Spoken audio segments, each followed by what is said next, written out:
श्री उमेश शर्मा, कार्यकारी निदेशक जन अभियान परिषद से निवेदन है कि वे अपना स्थान ग्रहण करें, मंच पर अपना स्थान ग्रहण करें।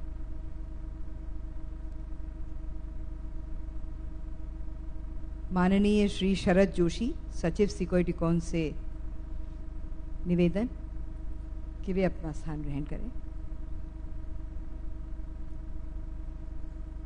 श्री अजय झा, निदेशक पैरवी, मंच पर पधारें। श्री अजात शत्रु श्रीवास्तव, कार्यपालन संचालक एप्को। श्री मलय श्रीवास्तव, प्रमुख सचिव नगरीय विकास एवं पर्यावरण विभाग से निवेदन है। माननीय श्री लाल सिंह आर्य, राज्य मंत्री नगरीय विकास एवं पर्यावरण विभाग, मंच पर पधारें।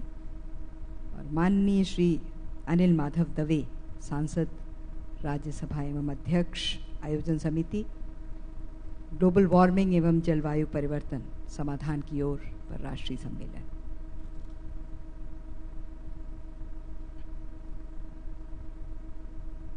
आप सभी महानुभावों का मंच पर भूरि भूरि स्वागत। आज एक बहुत महत्वपूर्ण विषय पर हम सभी एकत्रित हुए हैं और इस आयोजन में आप सबका प्रणाम, नमन, इस्तिकबाल, वणक्कम और खुशामदीद और घनी घनी खमा, जैसा कि हम राजस्थान में कहते हैं।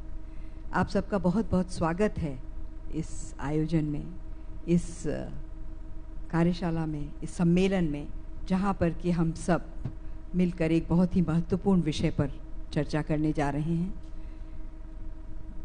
समझने जा रहे हैं इसको गहराई से और कहीं न कहीं कुछ रास्ते खोजने जा रहे हैं। इस आयोजन में 4 महत्वपूर्ण एजेंसियां जुड़ी हैं, जिनमें कि राज्य शासन, मध्य प्रदेश राज्य शासन, नर्मदा समग्र, जन अभियान परिषद, सिकोइटिकॉन और नोडल एजेंसी है EPCO, environment planning and coordination organisation.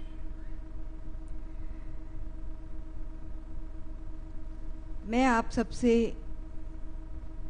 इस पूरी सोच का आधार जो है वो आपके साथ साझा करना चाहती हूँ। एक बहुत बड़े थिंकर, एक बहुत बड़े राजा, एक बहुत बड़े संत और संस्कृत के विद्वान भर्तृहरि, जो कि 5वीं शताब्दी में हमारे देश में पैदा हुए थे और उन्होंने अपनी छाप छोड़ी थी।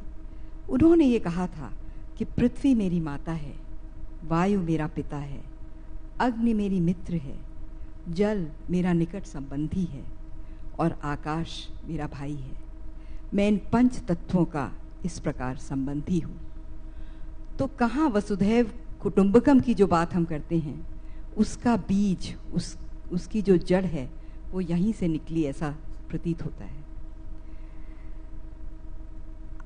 आज जब हम इस प्यारी सी भोपाल की नगरी में आए तो यहाँ के ताल तलैये, यहाँ की हरियाली, यहाँ के उपवन, इन सब ने मन को बहुत सुखद अनुभव से भरपूर कर दिया। लेकिन आज की जो समस्या है, जो ग्लोबल वार्मिंग और जलवायु परिवर्तन हो रहा है, उसमें स्पष्ट नज़र आ रहा है कि धीरे धीरे हम अपनी नदियाँ खोते जा रहे हैं, अपने खेत खलिहान सुखाते जा रहे हैं, अपनी मिट्टी को, उसकी सारी ऊर्जा निचोड़े जा रहे हैं। तो अगर हम ऐसे ही चलते रहे तो बहुत दिनों तक हम इस प्यारी धरती की जो अनुभूतियां हैं उनसे अपने आप को वंचित कर देंगे। ये नदियां सूख जाएंगी, ये नदियां सूख जाएंगी, जंगल बियाबान हो जाएगा। ये नदियां सूख जाएंगी, जंगल बियाबान हो जाएगा, इस धरा का इस धरा पर सब धरा रह जाएगा और हम लोग ऐसे ही अपने आप को, अपनी धरती को नष्ट होते देखते रहेंगे। तो ये एक बहुत चिंताजनक विषय है जिस पर कि आज हम यहाँ एकत्रित हुए हैं। ये अपने आप में शायद एक अनूठा प्रयास है जहाँ पर कि पूरे देश भर से लोग आए हैं।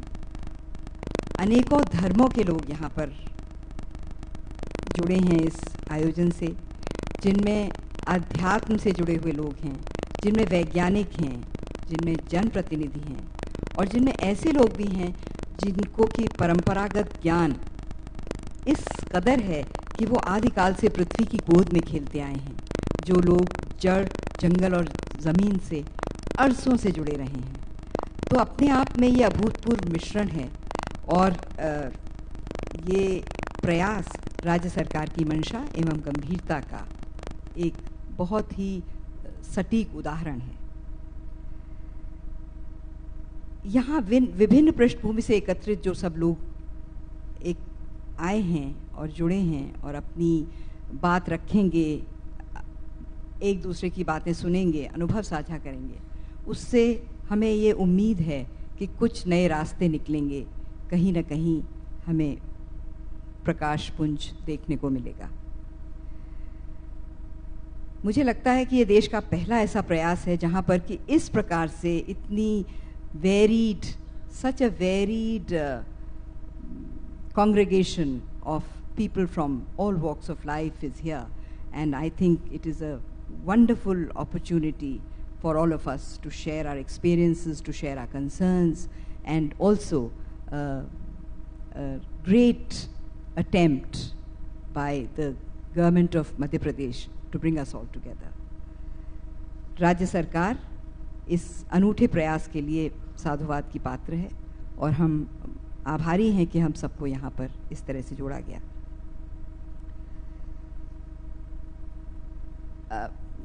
अब जैसा कि परंपरा है, हमारे विशिष्ट अतिथि जो मंच पर पधारे हैं उनके स्वागत का कार्यक्रम शुरू करते हैं।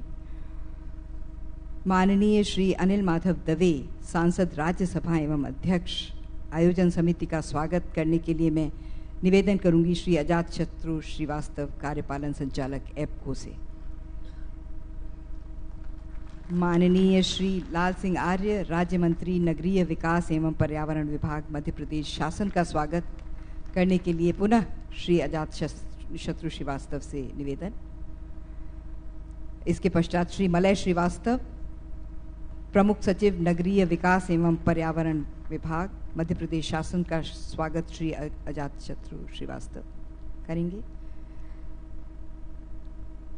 श्री अजातशत्रु श्रीवास्तव, कार्यपालन संचालक एप्को का स्वागत करने के लिए मैं निवेदन करूंगी सुश्री संध्या व्यास जी से। मुख्य वास्तुविद एप्को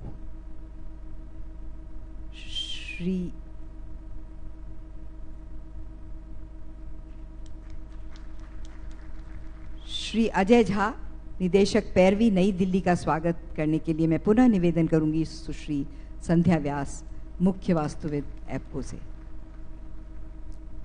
श्री शरद जोशी, सचिव सिकोय डिकॉन का स्वागत करने के लिए मैं लोकेंद्र ठक्कर जी, जो कि वरिष्ठ वैज्ञानिक अधिकारी हैं, उनसे निवेदन करूंगी कि वे माननीय शरद जी का स्वागत करें। श्री उमेश शर्मा, कार्यकारी निदेशक जन अभियान परिषद का स्वागत करने के लिए पुनः लोकेंद्र ठक्कर से इसरार। और श्री कार्तिक सप्रे, प्रबंधक नम्रता समग्र का स्वागत वरिष्ठ वैज्ञानिक अधिकारी श्री लोकेंद्र ठक्कर द्वारा। और अब हम स्वागत एवं परिचय की ओर चलते हैं। मेरा निवेदन है श्री मलय श्रीवास्तव जी से, जो कि प्रमुख सचिव नगरीय विकास एवं पर्यावरण विभाग हैं और उसके साथ साथ डायरेक्टर जनरल एप्को भी हैं। श्री मलय श्रीवास्तव जी।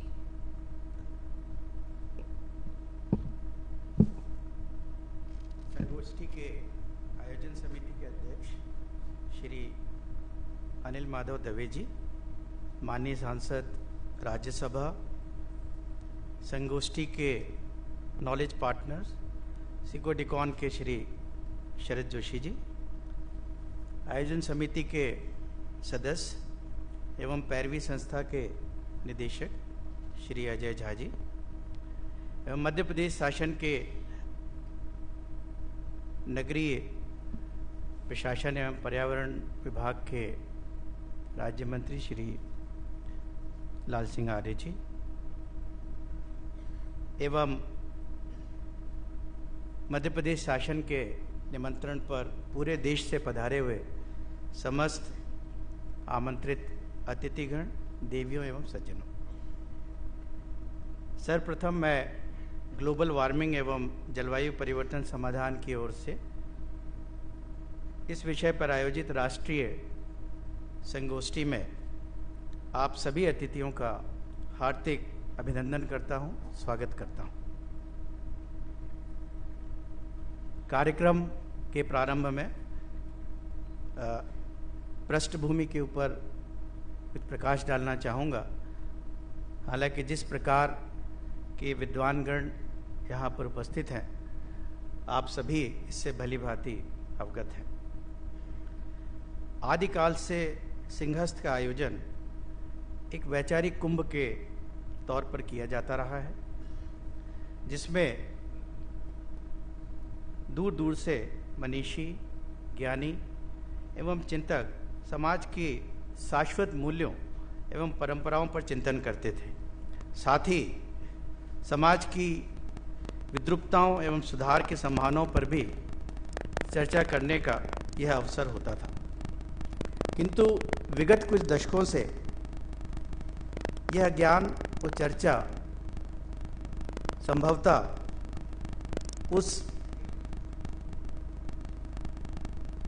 हिसाब से नहीं हो पा रही है। कुछ उसमें संकुचित और सीमित होने को दृष्टिगत रखते हुए इस बार राज्य शासन ने विचार किया कि सिंहस्थ 2016, जिसका आयोजन अप्रैल 2016 में होना है, वह एक सुअवसर है कि इसको पुनः स्थापित किया जाए और वैचारिक चिंतन का एक अवसर बनाया जाए और समकालीन परिदृश्य में मानव और प्रकृति के समस्त जो ज्वलंत प्रश्न और विषय उपस्थित हैं, उन पर चर्चा की जाए। इसी संदर्भ में राज्य शासन द्वारा माननीय मुख्यमंत्री जी मध्य प्रदेश शासन की मंशा अनुसार इस संगोष्ठी का आयोजन किया जा रहा है। सिंहस्थ 2016 के परिप्रेक्ष्य में आयोजित कई संगोष्ठियों की श्रृंखला में यह तीसरी संगोष्ठी है। सर्वप्रथम अप्रैल 2015 में नैतिक मूल्य आधारित जीवन पर एक संगोष्ठी का आयोजन किया गया था। इसके पश्चात पिछले माह ही अक्टूबर में 24 से 26 अक्टूबर के बीच में इंदौर में मानव कल्याण के लिए धर्म विषय पर संगोष्ठी का आयोजन किया गया था। किसी भी संगोष्ठी की सफलता का मापदंड उसकी सार्थकता होती है। संगोष्ठी अपने उद्देश्यों के अनुरूप संचालित हो और वैचारिक मंथन से निकले निष्कर्षों और अनुशंसाएं ऐसी हों जो शासन द्वारा समाज के व्यापक हित में लागू की जा सके। यही उसका मुख्य उद्देश्य होता है और यही संगोष्ठी की सफलता का मापदंड भी होता है। इस दिशा में अग्रसर होने के लिए राज्य शासन द्वारा संगोष्ठी के आयोजन के सूत्र श्री अनिल माधव दवे जी, माननीय सांसद राज्यसभा के कुशल हाथों में सौंपी। मैं राज्य शासन की ओर से माननीय दवे जी का धन्यवाद करता हूं कि उन्होंने इस अनुरोध को स्वीकार किया और निरंतर हमको इस कार्यक्रम को आयोजित करने के लिए मार्गदर्शन दिया और समय समय पर स्वयं रुचि लेके ये स्वरूप दिया जो आज आप सभी के सामने है। संगोष्ठी के नॉलेज पार्टनर सिकोडिकॉन, जो जयपुर की एक प्रतिष्ठित राष्ट्रीय संस्था है, के शरद जोशी जी का भी मैं हार्दिक स्वागत करता हूं, क्योंकि संगोष्ठी की रूपरेखा संरचना में उनका सहयोग अत्यंत महत्वपूर्ण है। मैं संगोष्ठी के आयोजन समिति के सभी सदस्यों, विशेष रूप से श्री HR नागेंद्र जी का, श्री जयंत्र सहस्त्रबुद्धे जी का, श्री अजय झा जी का, श्री कार्तिक सप्रे जी का एवं जन अभियान परिषद के श्री उमेश शर्मा जी का भी स्वागत करता हूं। मैं पूरे देश से पधारे आमंत्रित वक्ता और अतिथियों का भी हृदय से पुनः अभिनंदन और स्वागत करता हूं और आशा करता हूं कि संगोष्ठी के अनुभव के साथ साथ हमारे सुंदर शहर, झीलों के शहर और पर्यावरण के तौर पर अत्यंत ही मनोरम परिदृश्य भोपाल भी उनके प्रवास का रुचिकर हिस्सा होगा। मैं मीडिया के प्रतिनिधियों का भी स्वागत करते हुए सनम्र अनुरोध करता हूं कि इस 2 दिवसीय संगोष्ठी में सक्रियता से हिस्सा लें और हमारे कार्यक्रम का व्यापक प्रचार प्रसार करें, क्योंकि यह विषय ऐसा है जो कि जन जन से जुड़ा हुआ है, इसीलिए इसको जन तक पहुंचाया जाना भी उतना ही आवश्यक है। अंत में मैं सभी प्रतिभागियों का राज्य शासन की ओर से पुनः हार्दिक स्वागत करता हूं। धन्यवाद। जय हिंद। धन्यवाद प्रमुख सचिव महोदय। मैं कार्यक्रम की रूपरेखा के लिए श्री अजय झा, निदेशक पैरवी से निवेदन करती हूं कि वे अपने विचार हमारे साथ बांटें। सम्मानित मंच और अतिथिगण, सबको मेरी तरफ से नमस्कार। जैसा कि आप सब लोग जानते हैं कि जलवायु परिवर्तन आज विश्व की एक बड़ी चिंता का विषय है और चर्चा का भी विषय है। और अभी तक असल में हुआ ऐसा है कि समस्या पे बातचीत ज़्यादा हुई है और समाधान पे कम हुई है, लगता है। देखें अपने देश में भी और वैश्विक स्तर पे भी, और हम लोग समाधान की तरफ बढ़ नहीं रहे। तो इस कार्यक्रम का आयोजन विशेष करके इस बात को ध्यान में रखा गया है कि यहाँ हम लोग समस्या पे कम बातचीत करेंगे और समाधान पे ज़्यादा बातचीत करेंगे।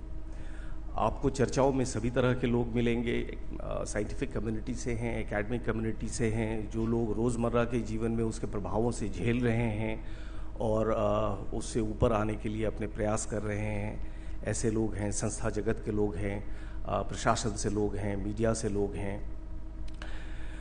2 दिन के ये कार्यक्रम की शुरुआत इस सेशन से हुई है। इसके बाद 11 बजे से चाय का ब्रेक है। 11:30 बजे से 1:30 बजे तक 5 समानांतर सत्र चलेंगे। 5 समानांतर सत्र में ये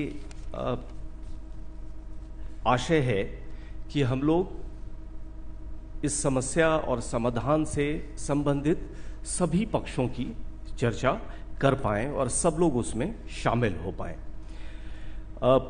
5 समानांतर सत्र में 5 धाराओं पे बातचीत होगी, जिसमें कि पहली धारा है पंच महाभूत और वैश्विक सतत विकास। दूसरी धारा है संकट और समाधान का वैज्ञानिक परिदृश्य क्या हो। तीसरी धारा है पारंपरिक एवं देशज ज्ञान पद्धतियां। चौथी धारा है सामुदायिक विकल्प की पुनर्कल्पना। और 5वीं धारा है धर्म और आस्था संवाहनीयता के वाहक। इन 5 धाराओं में 3-3 चर्चाएं रखी गई हैं। एक चर्चा आज होगी और 2 चर्चा कल सुबह 9 बजे से शुरू होके भोजन के अवकाश से पहले तक चलेगी। आज पैरेलल सेशंस के बाद 2:30 बजे एक मूवी दिखाई जाएगी, जो कि अगरिया कम्युनिटी के बारे में है। और 3 बजे से मुख्य जो उद्घाटन सत्र है वो है। मुख्य उद्घाटन सत्र में माननीय मुख्यमंत्री जी मध्य प्रदेश और उद्घाटन सत्र के प्रमुख स्पीकर जो हैं वो श्री आचार्य रविशंकर जी हैं। उसके अलावा उसमें माननीय श्री अनिल दवे जी का उद्बोधन भी होगा।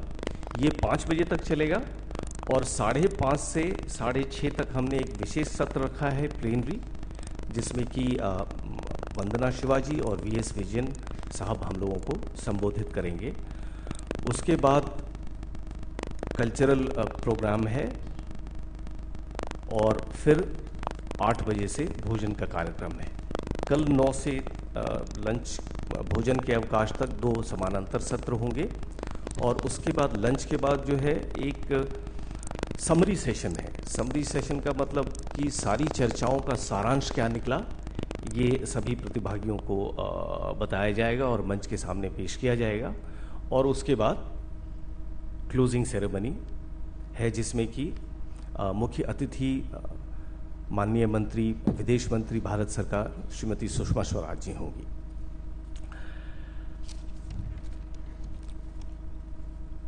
जी,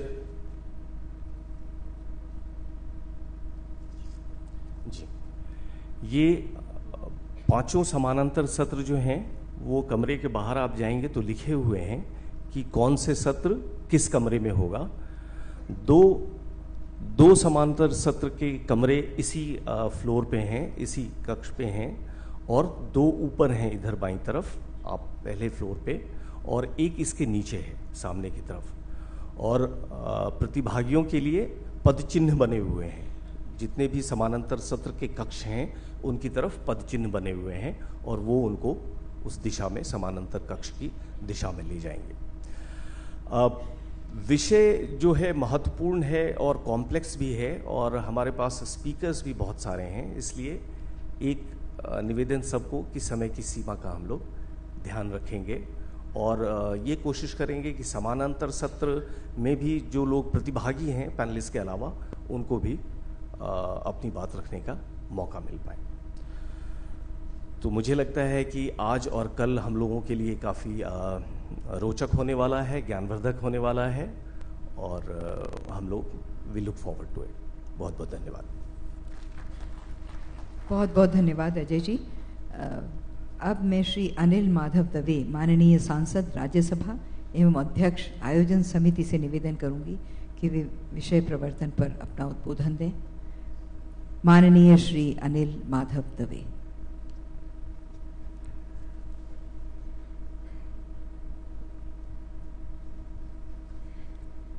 बंधुवर लाल सिंह जी, श्रीवास्तव द्वय, शरद जी, अजय जी, जन अभियान परिषद के निर्देशक उमेश जी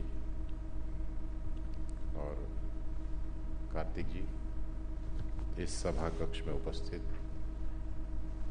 विद्वज्जन भाइयों और बहनों, पत्रकार मित्रों और साथियों, वस्तुतः इस सत्र में मुझे इस आने वाले जो 2 दिन हम विचार विनिमय करने वाले हैं उसकी आधार भूमि क्या होगी, उसका कार्यकलापों का स्वरूप क्या होना चाहिए, इसके प्रवर्तन के लिए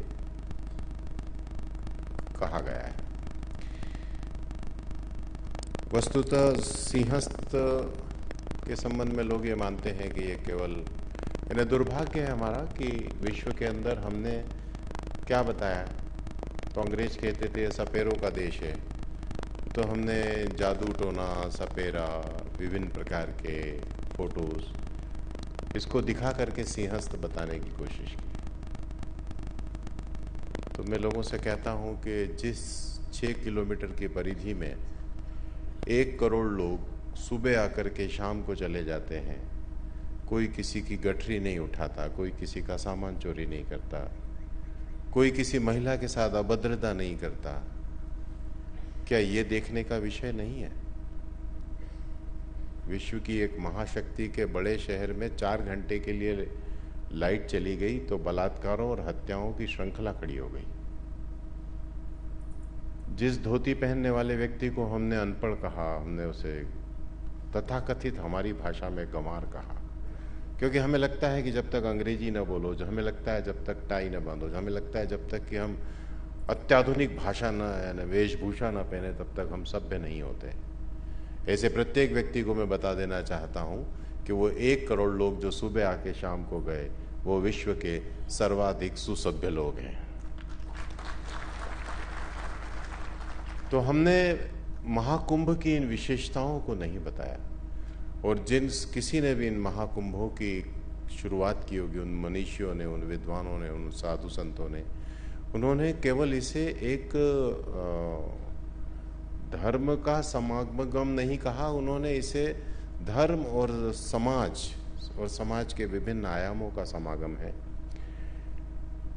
ऐसा विचार करके जब 2-1 साल पहले बैठे थे तो विचार ये हुआ कि हमने अलग अलग विचार श्रृंखलाओं के ऊपर विचार करना चाहिए, क्योंकि एक निश्चित अंतराल के बाद समाज के प्रतिष्ठित गणमान्य सुज्ञात लोग इकट्ठे होते हैं, विद्वान इकट्ठे होते हैं, प्रोफेसर्स इकट्ठे होते हैं, समाज सेवी इकट्ठे होते हैं, साधु संत मनीषी इकट्ठे होते हैं और वो समाज की दिशा तय करते हैं।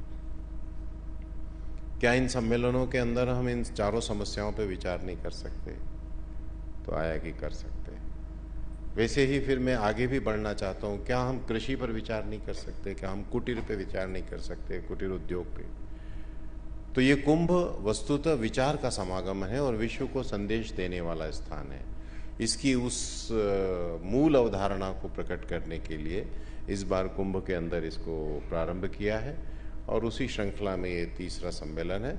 इन सब का अंतिम कार्यक्रम मई के 12 तारीख से 4 दिन के लिए शुरू होकर के महाकाल की धरती उज्जैन के अंदर इनको अंतिम स्वरूप दिया जाएगा और हम सब लोग वहाँ फिर एक बार, अभी हम केवल भारत के लोग बैठे हैं, बाहर से कोई नहीं है, पाकिस्तान से कोई नहीं है, चीन से कोई नहीं है, बर्मा से कोई नहीं है और विश्व के अन्य हिस्सों से भी कोई नहीं है। लेकिन मुझे लगता है कि जब हम उज्जैन में महाकाल की धरती पर बैठेंगे तब हम सारे लोगों को बुलाएंगे और वो सारे लोग मिलकर के इस बात पर विचार विनिमय करेंगे और इसे अंतिम स्वरूप देंगे। अभी प्रधानमंत्री जी 2 बात कह रहे थे। योग दिवस के दिन मुझे भी इंग्लैंड में टेम्स नदी के किनारे रहने का अवसर आया कि विश्व भविष्य के अंदर 2 समस्याओं से जूझने वाला है, एक आतंकवाद है और दूसरा पर्यावरण है। चूंकि ये स्थान आतंकवाद पे चर्चा करने के लिए नहीं है, लेकिन उसके ऊपर भी मजबूरी में कभी न कभी सोचना पड़ेगा। जब भारत सदियों से लड़ रहा था तो अमेरिका हमेशा हमको कहता था संयम बरतिए, धैर्य रखिए, आपके 40 लोग मर गए हैं, हम आपके साथ सहमत हैं, लेकिन आप धैर्य रखिए, प्रतिक्रिया मत करिए। 2 बिल्डिंग गिरी WTC की तो धैर्य टूट गया। अफगानिस्तान में कारपेट बॉम्बिंग, केवल 2 बिल्डिंग गिरी थी। खुद का खून बहता है तो समझ में आता है कि जवाब क्या होना चाहिए। दिल्ली के अंदर मोमबत्तियां लेकर के प्रदर्शित करने वालों ने सरहद पे खून छोड़ो पसीना भी नहीं बहाया। मैं हमेशा मजाक में कहता हूं, ये क्या बताएंगे कि दिशा क्या होना चाहिए? पूछो उस परमवीर चक्र प्राप्त सिपाही की पत्नी से कि दिशा क्या होना चाहिए। जिसका सुहाग चला गया उससे पूछो ना, वो बताएगी। तो लेकिन ये आतंकवाद पर चर्चा करने की जगह नहीं है। इस पर जब कभी उस पर बात करेंगे तो वो अलग है। अभी चर्चा करने का विषय है वो पर्यावरण है, क्लाइमेट चेंज है। तो चूंकि मैं विश्व के रंगमंचों पर जाता रहता हूं और देखता रहता हूं, तो मुझे लगता है कि ये लोग समस्या पे चर्चा करते हैं, समस्या की विभीषिका पे चर्चा करते हैं, लेकिन समस्या के समाधान पे चर्चा नहीं करते। और ये जिन बातों पे चर्चा करते उसका अनुसरण नहीं करते। एक हार्ड मास का पुतला अगर अंग्रेजों को भारत से भगा देता है, उसमें सब क्रांतिकारी भी जुड़े हुए हैं, बाकी लोग भी जुड़े हुए हैं, लेकिन प्रतीक के रूप में उनका नाम ले रहा हूं मैं, महात्मा गांधी का। तो उसका कारण यह है कि वो आदमी जो कह रहा है उसके ऊपर वो चलता है, और जो कहता है उस पर चलता है, इसीलिए लोग उसका अनुसरण करते हैं। जो कहता है और अनुसरण नहीं करता, उसके भाषणों में, ट्रकों में और गाड़ियों में भर के आप भीड़ ला सकते हैं, लेकिन वो भीड़ उसके पीछे चलती नहीं है। तो हमें इस दिशा को तय करना है कि पर्यावरण की दिशा क्या होना चाहिए। आज और कल हम सबको इस बात पर चिंतन करना है, क्योंकि इन 2 दिन के चिंतन से जो सिंहस्थ के अंदर इस पर्यावरण को लेकर के कार्यक्रम होगा, उसका आधार पत्र तैयार होगा और अंतिम स्वरूप सिंहस्थ के कार्यक्रम में दिया जाएगा। वहां हम सिंहस्थ से पर्यावरण को लेकर के घोषणा पत्र विश्व के रंगमंच पर प्रस्तुत करेंगे और हमारा स्वबंधन भी खड़ा करेंगे कि हम क्या करेंगे। क्योंकि हम ये नहीं कहेंगे कि आपने ये करना चाहिए, आपने ये करना चाहिए, आप कार्बन रिडक्शन करिए, ये करिए, वो करिए। भाई हम तो करेंगे, आप क्या करेंगे? जब हमको कहने की बात आएगी तो हम इस बात का ध्यान देंगे कि हम पहले ये कहेंगे कि हम ये करेंगे, उसके बाद में हम विश्व के रंगमंच पे कहेंगे कि अब आप ये भी करिए, क्योंकि यही उसका वे आउट है, यही उसका मार्ग है और यही उसका रास्ता है।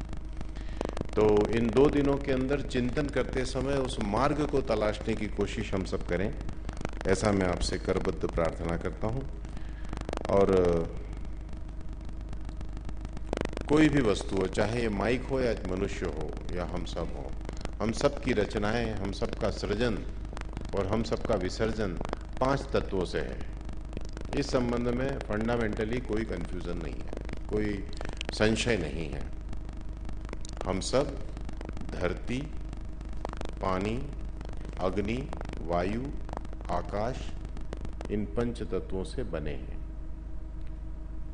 जब किसी व्यक्ति की मृत्यु या विसर्जन कहना चाहिए, मृत्यु ठीक नहीं है, तो ये 5 तत्व अपने अपने स्थान पर चले जाते हैं। और विश्व के धर्मावलंबियों में इन 5 के विसर्जन की अपना अपना तरीका है, लेकिन सबसे तेज गति से अगर ये 5 किसी में विसर्जित हो जाते हैं तो वो भारतीय विसर्जन प्रक्रिया है।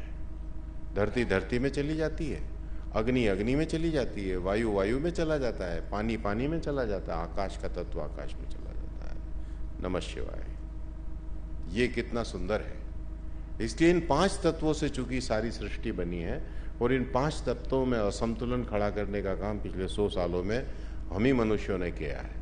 इसलिए अंतोगत्वा हमें इन 5 तत्वों के अंदर खड़े हुए हम संतुलन को फिर संतुलित करने का विचार करना पड़ेगा। इसकी थोड़ी विस्तृत व्याख्या मैं इसके उद्घाटन सत्र में करूंगा, लेकिन आधार और परिसीमाएं बताते समय मैं इतना कहना चाहता हूं कि इन 5 तत्वों में विज्ञान, इन 5 तत्वों में देशज ज्ञान, इन 5 तत्वों के अंदर क्या परिणाम आए हैं, हमने इसको कितना खराब कर दिया है, हम इसको कहाँ ले जा कर के छोड़ रहे हैं, इन सब को करने के लिए क्या करने की जरूरत है, इस सब संबंधों में अगर हम विचार करेंगे तो मुझे लगता है अच्छा रहेगा। बाकी सब सम्मेलनों में सब लोग जाते रहते हैं, लेकिन मुझे लगता है कि चिंता करके सब लोगों को बाहर जाने का बहुत अवसर आता है और काम भी करते हैं, लेकिन चिंतन करने की प्रक्रिया में सक्रिय भागीदारी रहे, इसकी सब आग्रह कर ले, विशेष करके प्रतिभागी और विशेष करके युवा प्रतिभागी। क्योंकि युवा प्रतिभागी के सामने इस समय 2 बड़े संकट हैं। एक संकट मोबाइल का है और दूसरा संकट क्या करना। तो भाई अपन इतनी दूर से आए, यहाँ आए, इतने विद्वान लोग इसके अंदर बोल रहे हैं, हमें भी अपनी बात रखने का अवसर मिल सकता है। और इसके लिए चिंतन, मनन और निष्कर्ष, ये 3 प्रक्रियाएं हैं। इस प्रक्रियाओं के अंदर हमने सक्रिय भागीदारी लेना चाहिए और जहाँ तक संभव हो कोशिश करना चाहिए कि हम 5 समानांतर सत्रों में रहें। 4 सत्रों में बैठने की व्यवस्था कम हो सकती है, तो जिस जगह पूरा भर जाए और हमको लगे कि यहाँ बैठने की व्यवस्था नहीं है, ऐसे सारे प्रतिभागी इस सभा कक्ष के अंदर जो सत्र चलेगा उस सत्र के अंदर रहेंगे। लॉबी में और इधर उधर हम कहीं न रहें। भोपाल को घूमने के लिए बहुत समय है, बहुत जिंदगी का अवसर है, हम बाद में भी चले जाएंगे। ये विशेष करके मैं युवाओं को कहना चाहता हूँ, क्योंकि मेरे ध्यान में आया है कि कभी कभी इस प्रकार की गतिविधियाँ सम्मेलनों में विशेष करके होती है। कुछ सावधानियां और सूचनाएं हैं, जिन सूचनाओं को मैं कार्यक्रम के अंदर वातावरण को ठीक रखने और अनुशासन बनाए रखने के लिए अनिवार्य होती है, इसलिए देना चाहता हूं। एक वाक्य कोई नहीं बोलेगा, न मंच के सामने से, कि मैं ये पूर्व के वक्ता ने जो बोला इससे असहमत हूं। पूर्व के वक्ता ने अपनी जो भी बात कही है उससे आपकी सहमति है या असहमति, ये गौण है। मेरा ये विचार है, ये कहना चाहिए। किसी के विषय को काट देना, ये कहां की विद्वत्ता है? और ये कम से कम भारतीय मनीषी चिंतन परंपरा का हिस्सा नहीं है, ये हमने विदेशों से लिया है। इसलिए सबसे निवेदन है कि कोई किसी को ये न कहे कि ये जो भाई साहब आपने बोला ना, मैं इससे पूरी तरह असहमत हूं। इस असहमति, असहिष्णुता और अस्पृश्यता का भारत की भूमि पर कोई स्थान नहीं है। जिनको लगता हो वो विदेश जा सकते हैं। अस्पृश्यता, असहमति, और मैं डिसएग्री करता हूं। अंग्रेजी में बोलने से कोई आप महान नहीं हो जाएंगे, इसलिए डोंट डिसएग्री।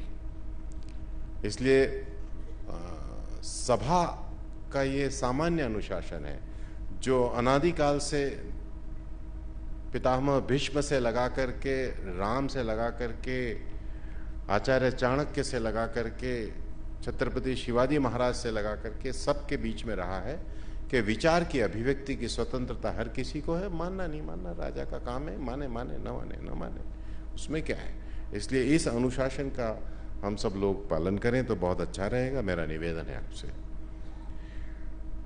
जैसा अजय जी बोल रहे थे उसका भी है, ये जो माइक और मंच नाम की चीज है ये बहुत ही कमसिन चीज है। इसके साथ हर आदमी लंबा समय रहना चाहता है। जिसको भी बोलो भैया तो देखना संभल के बोल रहा हूं, माइक पे जाने के बाद अनियंत्रित हो जाता है। लोग कहते हैं नशे की बहुत सारी चीजें होती है, मैंने कहा ये बहुत बड़ा नशा है, ये मंच बहुत बड़ा नशा है। नहीं बैठने को दो तो लोग नाराज हो जाते हैं, माइक पे नहीं बोलने को दो तो नाराज हो जाते हैं। और माइक पे आने के बाद व्यक्ति को लगता है कि इस संसार में जितने विद्वान लोग हैं, तो जो हनुमान जी के लिए कहा है कि बुद्धिमत्ताम वरिष्ठम, तो मैं जो है वो बुद्धिमानों में सबसे वरिष्ठ हूं। इसलिए मेरे को सबसे ज्यादा ज्ञान देना है इस समय। ये माइक पे आने के बाद ये बीमारी वायरस हो जाता है, तो थोड़ा सा समय, संचालक या अध्यक्ष की समस्या क्या हो जाती है कि वो एक दो बार टोकेगा, तो समय सीमा का सबको ध्यान रखना है। जो वक्ता अपनी बात कह नहीं सकते वो अपना प्रपत्र पत्रक दे दें, हम प्रतिभागियों को वो पूरा पहुंचा देंगे। मान लो मैं कुछ कहना चाह रहा हूं और मेरे को समय 10 मिनट का है, अब मैं उसको 30 मिनट में ही बोल सकता हूं, तो मैं लिखित में उसे अगर दे दूंगा तो वो सबको पहुंच जाएगा, मेल कर दिया जाएगा, सबके ईमेल आईडी हो जाएंगे। आप निश्चित जानिए आपका विचार सब तक पहुंचेगा। और अगर मैं प्रतिभागी के रूप में कुछ कहना चाहता हूं तो आप लिखित में दीजिए, अध्यक्ष उसको रखेंगे, संचालन समिति को देंगे, संचालन समिति उसको सब तक पहुंचा देगी।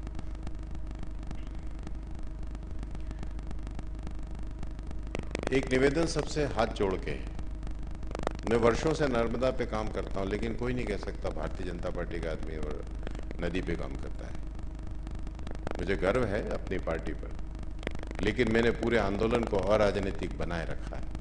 और मैं हमेशा कहता हूं कि राजनीतिक क्षेत्र में काम करने वाले व्यक्ति ने किसी शमशान ग्रह पे, किसी बगीचे पर, किसी सामाजिक काम को अराजनीतिक रूप से निश्चित करना चाहिए, क्योंकि उससे वो जो गंदगी होती है ना, तो बर्तन मन जाता है यहाँ पे आकर के। लेकिन विषय को अराजनीतिक बनाने में मेरी भूमिका सबसे बड़ी है। अभी होशंगाबाद के सांसद उदय प्रताप सिंह जी, अब वो भाजपा में आ गए, पहले कांग्रेस के सांसद थे, लेकिन वो कार्यक्रम में भाग लेते थे और संचालन समिति में भी रहते थे। और ऐसे सब है। अभी जो कांग्रेस के प्रदेश अध्यक्ष हैं वो हमारे यहाँ अतिथि करके बोलने आ चुके हैं। मेरा आप सबसे निवेदन है कि जब कभी आप इस विषय का प्रतिवेदन करें, मंच से करें, मंच के बाहर करें, इसे अराजनीतिक रखिए, अराजनीतिक, क्योंकि हमारा विषय गंभीर है और इस विषय की गंभीरता को बनाए रखने के लिए उसे विषय पर रखिए। भोपाल में रहकर, मुंबई में रहकर, दिल्ली में रहकर के हमें असहमतियां हो सकती है किसी विषय में, लेकिन उसको व्यक्त करने का ये मंच नहीं है और ये स्थान नहीं है। उसे ठीक मंच पे बोलिए। ये मंच अराजनीतिक है, ये मंच जलवायु परिवर्तन को लेकर है, क्योंकि विश्व हिंदी सम्मेलन में मुझे कुछ चीजों से रूबरू सामना हुआ। मैंने कहा ये उसका मंच नहीं है। जिस आदमी की भाषा हिंदी नहीं है, वो आदमी अगर बोलते समय 58 अंग्रेजी के शब्द बोलता है, ये ध्यान में आता है आपको, लेकिन आपको ये ध्यान में नहीं आता कि पूरा भाषण हिंदी में दिया। आधा ग्लास भरा है, आधा ग्लास खाली है, लेकिन चूंकि वो कहीं और की पीड़ा होती है, झगड़ा सास से होता है, पिटाई बच्चे की हो जाती है। तो अभी ये कार्यक्रम बच्चा है, आपका सास से झगड़ा है तो आप जहां झगड़ा है वहां निपट लीजिए, लेकिन कृपया करके उसको यहां न करें। ऐसा मैं संकेत पे बोल रहा हूं, बाकी सब नमस्ते। जितने भी लोग विचार व्यक्त करेंगे उन सभी विचारों का स्वागत करिएगा। कम से कम भारत जो देश है, इसे सहिष्णुता जब कोई सिखाता है तो मुझे शर्म आने लगती है। मैंने कहा ये लोग सिखा रहे हैं, बताइए। ये हमारी प्रकृति में है, ये हमारे स्वभाव में है तो हमारी किसी कार्य से ये नहीं लगना चाहिए कि हम इस विचार को नहीं सुन रहे हैं। इसलिए सारे विचारों का सम्मान करिए। अध्यक्ष उस कार्यक्रम का विवेकवान व्यक्ति है, वो उसका निर्णय करेगा और उसके निर्णय पर भरोसा रखिए कि वो जो उसके सुझाव देंगे या उसके प्रस्ताव देंगे उसके अंदर आपके विचार को जोड़ेंगे, लेकिन सबके विचारों का सम्मान हो और समानांतर सत्रों में और बाकी सत्रों में उसकी मर्यादा बनी रहे, उसकी चिंता हो जाए। सारे कार्यक्रम समय पर चलें, इसकी चिंता सभी करेंगे, सब सत्रों में जाएंगे, सभी सत्रों में समय पर शुरू करेंगे, समय पर समाप्त कर दीजिए। हम सब आयोजकों ने भी अपनी घड़ियां एक साथ मिला ली हैं कि मेरी घड़ी तो ये कह रही है, मेरी घड़ी नहीं होती, हमारी घड़ी होती है और हमारी घड़ी से ही काम होता है। इसलिए हमारी घड़ी क्या कह रही है वो एक निश्चित समय सीमा सबकी निश्चित हो गई है, समय निश्चित हो गया है, तो हम सब उसके ऊपर चलेंगे।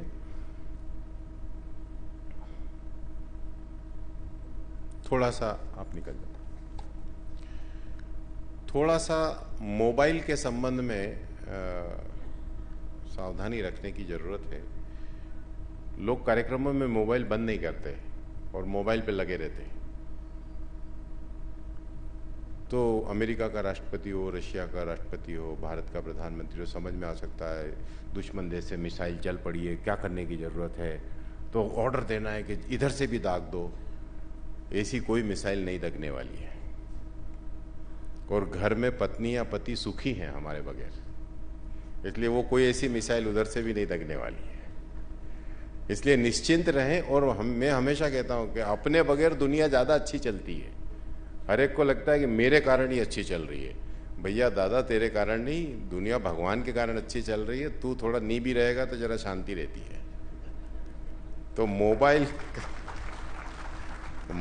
को थोड़ा सा उपयोग थोड़ा कम करें। अपन राष्ट्राध्यक्ष नहीं है और इतनी कोई अनिवार्य सूचना हमसे पूछ।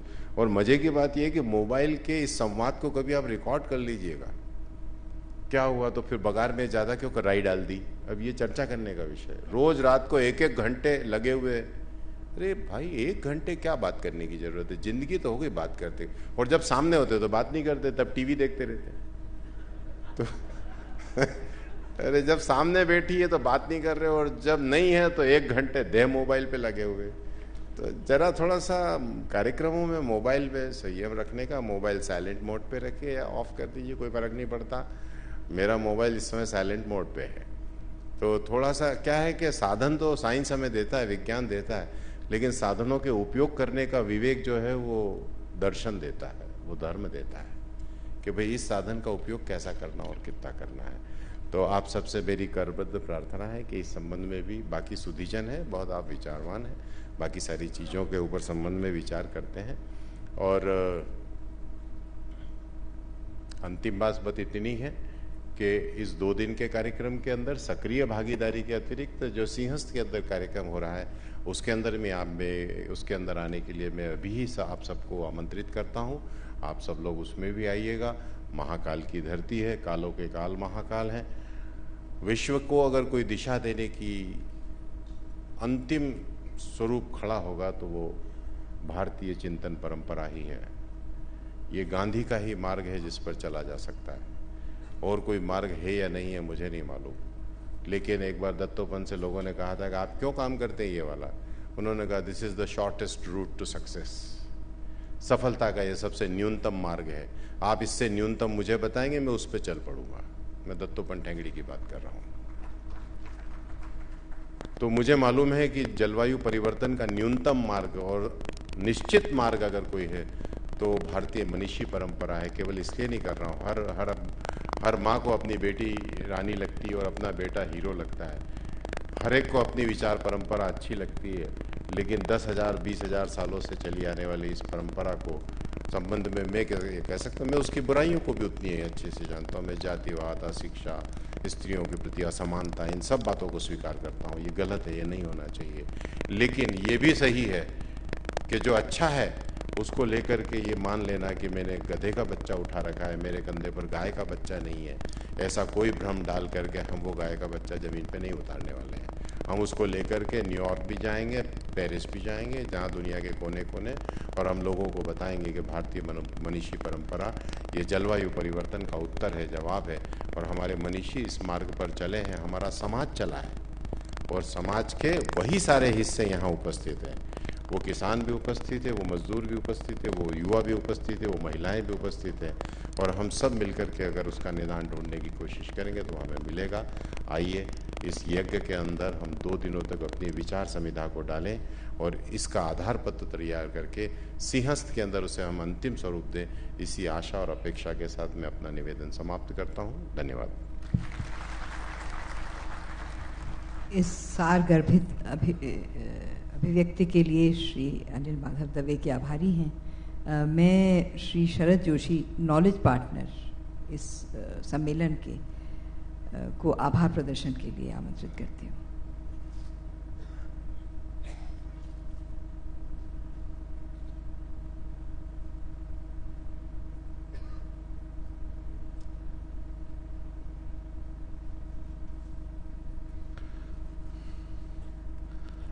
माननीय श्री अनिल दवे साहब, माननीय राज्य मंत्री श्री आर्य साहब, प्रमुख सचिव श्रीवास्तव जी, इफ्को के एग्जीक्यूटिव डायरेक्टर श्री आजाद शत्रु जी, हमारे साथी अजय जी, उमेश जी, सप्रे साहब,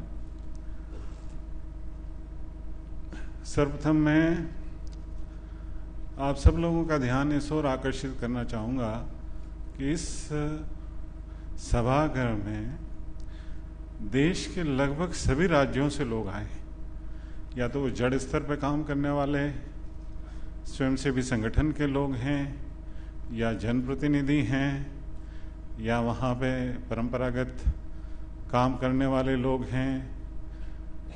बहुत सारे विद्वान यहाँ पे आए हैं। आपने साहित्य को देखा होगा।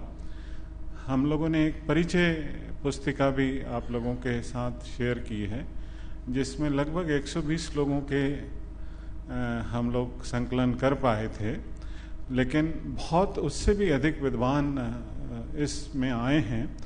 मैं पूरे आयोजन समिति की तरफ से धन्यवाद देना चाहूँगा कि हम लोगों के पास बहुत कम समय था और इतने कम समय में इतना उत्साहवर्धक हमको समर्थन मिला। लगभग 100 से ज़्यादा स्पीकर्स ने अपनी सहमति दी, और इसमें एकेडमिशियंस भी रहे हैं, साइंटिस्ट भी हैं, बहुत सारे विद्वान ऐसे हैं जो अलग अलग धर्मों से जुड़े हुए हैं, और सबकी उपस्थिति यहाँ ये दर्शाती है कि ये बहुत अच्छी तरीके से आपने इसको स्वीकार किया है। आयोजन समिति की तरफ से बहुत बहुत धन्यवाद। किसानों का विशेष रूप से धन्यवाद, क्योंकि जो भी निर्णय इसमें होंगे आप लोगों की भागीदारी बहुत ही आवश्यक है। हम लोगों की तरफ से, आयोजन समिति की तरफ से बहुत सारी त्रुटियां रही हैं। बहुत सारे लोगों के पास समय पे हम लोग सत्र प्लान नहीं दे पाए, बहुत सारे लोगों के पास समय पे लॉजिस्टिक जानकारी नहीं दे पाए। इसके बावजूद इतनी बड़ी संख्या में आप लोगों की उपस्थिति हमारे प्रति एक विश्वास को व्यक्त करती है, उसके लिए बहुत बहुत धन्यवाद। और ये जो आप लोगों ने हम पे विश्वास व्यक्त किया है, आने वाले सिंहस्थ तक हम आपके साथ जुड़े रहना चाहते हैं, और हमारी कोशिश रहेगी कि हम इस विश्वास को और आगे बढ़ाएं, और ये संवाद को जितना ज़्यादा हम लचीला बना सकें, बहुत सारी जो कम्युनिकेशन आप और हमारे बीच में है इसको और ज़्यादा मजबूत कर सकें। इफ्को का मुख्य रूप से इसमें धन्यवाद है, क्योंकि इफ्को की पूरी टीम ने, आप देख रहे हैं पूरे परिसर में जो प्रदर्शनी लगाई गई है, ये प्रदर्शनी की तैयारी, फिर पेरिस के लिए जो तैयारी है, इतने सारे लोगों को एक साथ जुटाने के लिए जो लॉजिस्टिक की तैयारी है, इफ्को की पूरी टीम को बहुत बहुत धन्यवाद, बहुत आभार कि उन्होंने बहुत कम समय में इतनी बड़ी जिम्मेदारी ली। आप सब लोग जानते हैं कि बीच में त्यौहार था, हम सब लोगों की व्यस्तता अपने अपने परिवार में त्यौहार में भी चले गई, दिवाली पे सभी लोग व्यस्त थे। इसके बावजूद जिस तरीके से टीम वर्क हुआ, और माननीय अनिल दवे साहब ने जिस तरीके से हम लोगों को मार्गदर्शन दिया वो हमारे लिए बहुत ही प्रेरणादायक था। हर मिनट पे हम लोगों के साथ बातचीत रही, जो हम लोग चर्चा करते थे, जो कुछ तैयारी करते थे, आपने सारी बातें बहुत नियमित रूप से मुख्यमंत्री महोदय से भी शेयर की और ये आप सब लोगों के लिए बहुत ही ज़रूरी है कि मुख्यमंत्री ने इस पूरे आयोजन की तैयारी की समीक्षा नियमित रूप से की है। ऐसा कोई प्रदेश नहीं होगा जहां मुख्यमंत्री स्वयं इस प्रकार के आयोजन की पूरी समीक्षा करे कि किस प्रकार के लोग आ रहे हैं क्या, और हर मिनट पे चाहे वो ईडी साहब हों, प्रमुख सचिव महोदय हों, दवे साहब हैं, मुख्यमंत्री जी बराबर उनके संपर्क में रहे हैं। और मुख्यमंत्री जी का विशेष रूप से धन्यवाद कि उन्होंने इस प्रदेश में सब लोगों को आमंत्रित किया और इस आयोजन को सफल बनाया। हम सब लोगों के लिए बहुत ही ज़रूरी है कि हम इस अवसर का लाभ उठाएं और एक ऐसा आदर्श प्रस्तुत करें कि ये प्रक्रिया और राज्यों में भी चले जाए, क्योंकि जिस तरीके की प्रक्रिया है पूरे देश में, मैं विशेष रूप से धन्यवाद मध्य प्रदेश शासन का करना चाहूँगा कि इतने विभिन्न विचारों को लोगों को एक मंच पे इकट्ठा किया है। देश में जिस तरीके का वातावरण है उसके बावजूद इतने विचारों के लोगों को एक साथ ला के, और अनिल दवे साहब ने जिस तरीके से निवेदन किया कि हम सब लोग इस बात की सहमति करें कि ये गैर राजनीतिक प्रयास है। इतने विद्वान लोग आए हैं, इतने बुद्धिजीवी लोग आए हैं, आप सब लोगों की मदद से कुछ अच्छा आधार पत्र बन सकेगा, ये हमारी कोशिश है। आप सब लोगों का बहुत बहुत धन्यवाद। विशेष रूप से माध्यम के जो टीम है उन्होंने जिस तरीके से तैयारी की है, संजय जी का विशेष धन्यवाद, शुक्ला जी जिन्होंने वेबसाइट के माध्यम से सारी तैयारी की उनका विशेष धन्यवाद, अलग अलग किसान संगठन के लोग जो देश से आए हैं उनका विशेष धन्यवाद, हमारे साथी नर्मदा समग्र और परिषद के लोगों का विशेष धन्यवाद कि वो सब लोग इसमें आयोजन में तैयारी में नियमित रूप से जुड़े रहे। एक बार फिर आप सब लोगों का बहुत बहुत धन्यवाद। 2-3 निवेदन और मैं करना चाहूँगा। हमारे आयोजन समिति के प्रमुख दवे साहब, प्रमुख सचिव महोदय और ईडी साहब जो स्पीकर्स हैं उनके साथ थोड़ा सा वार्ता करना चाहते हैं, तो आप लोग जो चाय ब्रेक है उसमें अगर थोड़ा सा समय दे सकें तो 15-20 मिनट आपके साथ बातचीत हो जाएगी। व्यक्तिगत रूप से भी आपका धन्यवाद देना चाहते हैं। हमारे इस आयोजन में हम लोगों ने कोशिश की है कि हेल्प डेस्क बनाएं, लेकिन फिर भी अगर कोई इस प्रकार की जानकारी का अभाव हो तो हमारे पंजीयन वाली डेस्क पे आप लोग जा सकते हैं, वहाँ से सारी जानकारी आपको मिल जाएगी। हमारे वॉलंटियर्स भी चारों तरफ हैं, अगर किसी भी प्रकार की कोई जानकारी का अभाव है तो आप किसी से भी पूछ सकते हैं, हम लोग तैयार हैं मदद करने के लिए। एक और निवेदन है कि बहुत सारे लोग शायद हिंदी में कंफर्टेबल नहीं होंगे, तो वो अपनी बात जिस भाषा में भी कहना चाहते हैं कहें, हम लोग कोशिश करेंगे कि वहीं पे अनुवाद के लिए किसी को वॉलंटियर कर दें और जो भी बात उन्होंने कही है उस बात को, जो जड़ स्तर से जुड़े हुए लोग आए हैं वो अपनी बात अगर स्थानीय भाषा में कहना चाहते हैं तो उनकी बात को भी अनुवाद के माध्यम से करने की कोशिश करेंगे। ये प्रयास रहे कि हम सब लोग बहुत सक्रिय भागीदारी पूरी बातचीत में करें। एक बार फिर आप सभी लोगों का बहुत बहुत धन्यवाद। और सर ये बातचीत ये इसी मार्ग से नहीं, अच्छा बाहर से इधर पीछे व्यवस्था की है, स्पीकर्स सारे पधार सकें और रूम नंबर 2 के जी 244 में। जी धन्यवाद। धन्यवाद। साथियों, उठने से पहले थोड़ी सी सूचना है जो मैं आपके साथ बांटना चाहती हूँ। ये जो हमारे महानुभाव स्टेज पर बैठे हैं, इनसे बैक स्टेज में चर्चा करने के लिए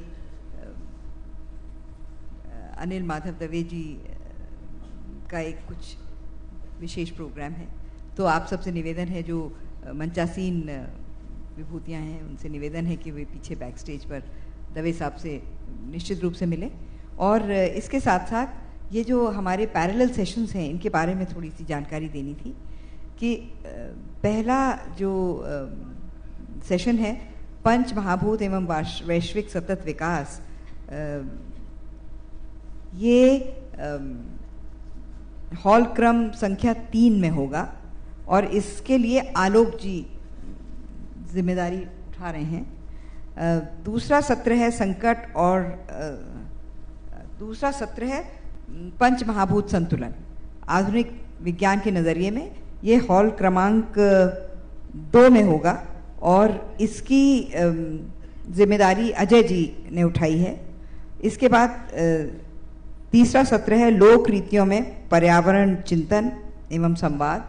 ये हॉल क्रमांक 4 में होगा और मनीष जी इसके लिए जिम्मेदार हैं। आप सब लोग ध्यान से सुन लें और जहाँ जहाँ आपकी रुचि है वहाँ आप लोग जाएं। इसके बाद पारिस्थितिक सभ्यता का निर्माण, ये समानांतर सत्र 4 है। ये इसके लिए शिप्रा माथुर जी जिम्मेदार हैं। और अंतिम सत्र है जलवायु परिवर्तन से मानव समुदाय और पृथ्वी को संभावित क्षति, इसके लिए निर्मा जिम्मेदारी उठाए हैं। तो जो लोग जिम्मेदारी उठा रहे हैं इन सत्रों की, उनसे निवेदन है कि अपने अपने स्पीकर्स को यथास्थान ले जाएं और व्यवस्था सुनिश्चित करें। बहुत बहुत धन्यवाद साथियों। अब चाय का ब्रेक होगा। चाय के लिए आप सभी आमंत्रित हैं। चाय के लिए सब आमंत्रित हैं। हमारा निवेदन है कि सब हम लोग प्रयास करेंगे कि समानांतर चर्चा के कक्ष में 11:20 तक पहुंच जाए। बहुत बहुत अच्छा रहेगा।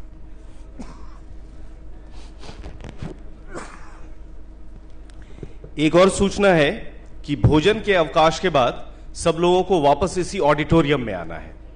बहुत बहुत धन्यवाद। 2:30 बजे तक भोजन के बाद 2:30 बजे तक सब लोग कृपया इसी ऑडिटोरियम में वापस आ जाएं।